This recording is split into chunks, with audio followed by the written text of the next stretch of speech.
Сосногорске стартовало обсуждение народных проектов, которые могут быть реализованы в 2024 году. Первыми на повестку дня вынесли инициативы по направлениям культура и этнокультурное развитие. За последние годы отрасль в муниципалитете активно развивается. В рамках грантов главы Республики Коми были реализованы проекты «Гастрольный тур народного хора «Вайвож», «Живая нить истории. Ткачество» и «Шаг навстречу». Существенный вклад вносит социальное партнерство с промышленными предприятиями региона. И, конечно же, реализация на территории Сосногорского района национальных проектов. Так, в прошлом году в рамках регионального проекта «Культурная среда» национального проекта «Культура» реализован проект по капитальному ремонту муниципального бюджетного учреждения дополнительного образования «Детская школа искусств». 20 января этого года открылась модельная библиотека на базе городской детской библиотеки филиала номер 2 МБУ «Сосногорская межпоселенческая централизованная библиотечная система».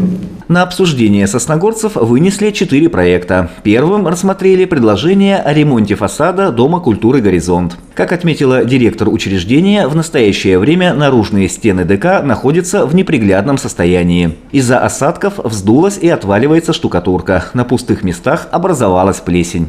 Если мы сделаем косметический ремонт фасада, естественно, обновится внешний облик городского дома культуры «Горизонт». От этого повысится престиж и привлекательность учреждений для посетителей всех возрастных и социальных групп города, в том числе и всего муниципального района. Сосногорская детская школа искусств предложила благоустроить территорию возле образовательного учреждения. Недавно сделанный капитальный ремонт в рамках национального проекта – это большое событие в жизни ДШИ. Но точно не повод останавливаться на достигнутом, уверены педагоги. Если существует возможность сделать обучение юных горожан более комфортным, ей нужно воспользоваться. На это и направлен проект «Дворик вдохновения». Планируется установка малых архитектурных форм, арт-объектов в виде нашего объемного логотипа школы, скамеек с символами искусства, цветочниц, клумб и прочих элементов благоустройства. Благодаря национальному проекту преобразилась и городская детская библиотека. Теперь в рамках народного бюджета здесь планируют открыть творческую студию «Оживи сказку». В случае одобрения для юных читателей приобретут зеркальный фотоаппарат, ноутбук, проектор, интерактивный стол и другое оборудование. В библиотечном пространстве будут проводиться мастер-классы. Участники студии будут выполнять творческие задания, придумывать героев сказки, сценарий и озвучивать свои роли.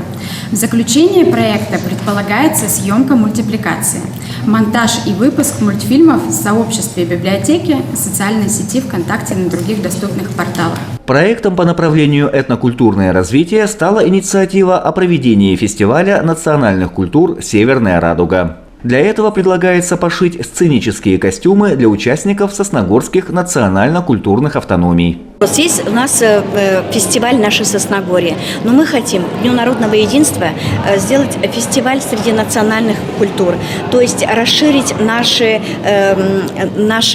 землячество, наше общество, чтобы побольше национальности было, чтобы мы могли показать на сцене, показать какую-то интересную свадьбу, игры, какие-то игрища, чтобы это было интересно, чтобы не только, допустим, пение и танцы, а какое-то разнообразие было в нашей культуре, в национальной культуре.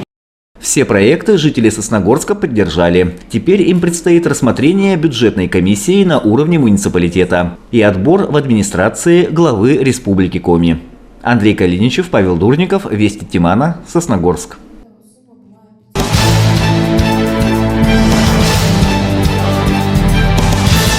Дальше настраиваем микроскоп. Мальчишки, видно что-то? Да. Есть. Покажите, пожалуйста, нашим гостям, что там видно.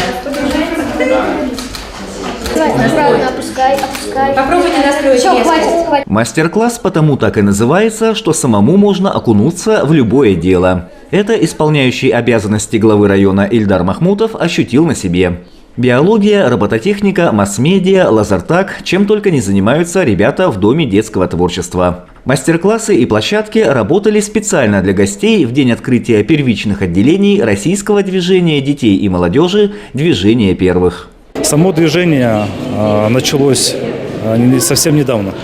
В апреле прошлого года победительница большой перемены Красовская Диана обратилась к президенту Российской Федерации Владимиру Владимировичу Путину с инициативой создания единого объединяющего движения для детей, в которое бы вошли дети со всей страны. У нас в стране на данный момент более 300 детских организаций и объединений, и Российское движение детей и молодежи ставит перед собой целью объединить. Ни в коем случае не заменить, не прийти на смену, а именно объединить все детские движения с тем, чтобы обеспечить единую повестку по всей стране, единую структуру и то, чтобы дети имели равные возможности, начиная от Калининграда, заканчивая Дальним Востоком, Камчаткой, ну и начиная от северных регионов, заканчивая Крымом. В каждом муниципалитете Республики Коми создаются и открываются первичные отделения. Для Сосногорска церемония открытия стала настоящим праздником. Мастер-классы, различные площадки и, конечно, праздничный концерт, где выступили ребята из Российского движения школьников.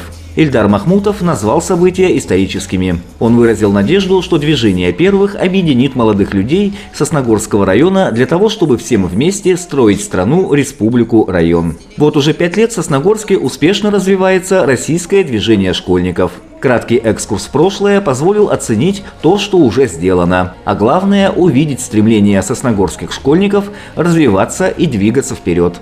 Больше дела, меньше слов, больше песен про любовь. Это время молодых, а ты уверен, что готов. Российское движение школьников переходит в Российское движение детей и молодежи. Об этом говорила бывший председатель РДШ Ольга Медведева. Она поблагодарила сосногорцев за участие в движении и вручила диплом за победу в конкурсе «Лучшая образовательная организация, реализующая направление деятельности Российского движения школьников» представителям 4-й школы Сосногорска и благодарственное письмо педагогу Наталье Корякиной. В этот день в Сосногорске было создано 6 первичных отделений Российского движения детей и молодежи «Движение первых» в городских школах. Однако Андрей Безносиков выразил надежду, что отделения будут открыты в том числе и в учреждениях культуры и спорта. Андрей Калиничев, Наталья Максимова, Павел Дурников, Вести, Тимана, Сосногорск.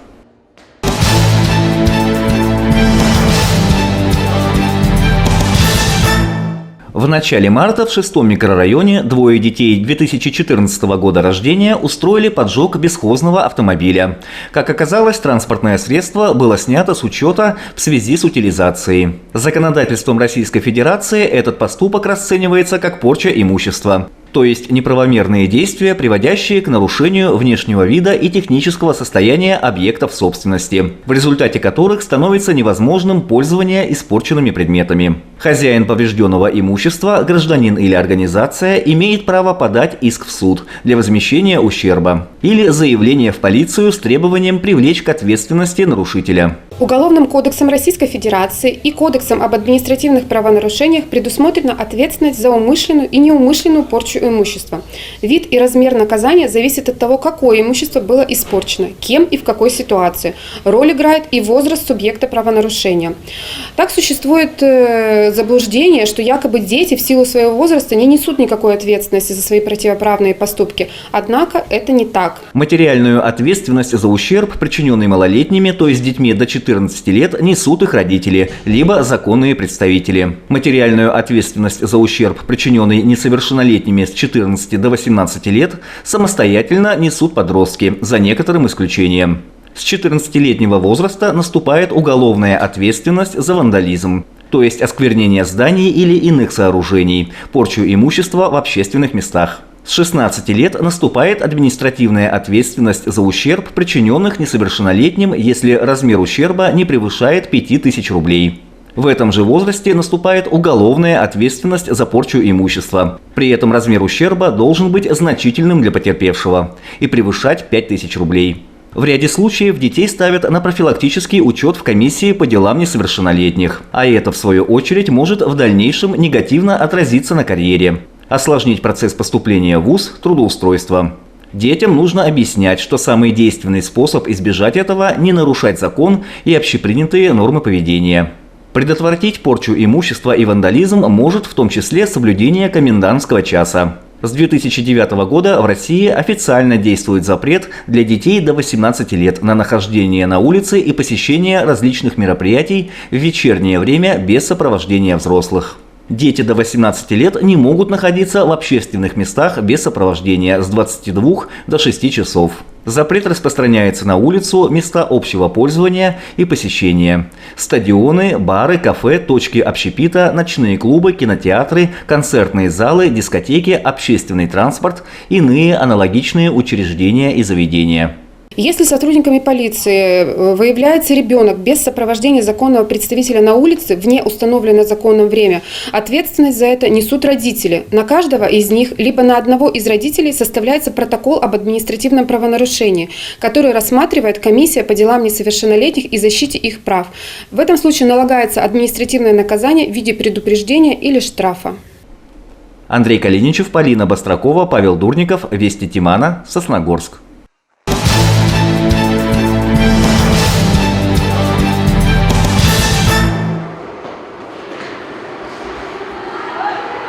В четверг на ледовой арене «Звездного» стартовали игры финального 4-го этапа первенства Коми по хоккею.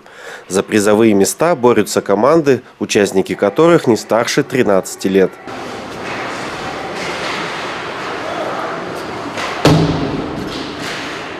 В первый день соревнований прошли встречи Ухтинского «Беркута» и Сосногорской «Пармы», а также Феникса из Усинска и Северной Олимпии из столицы Коми.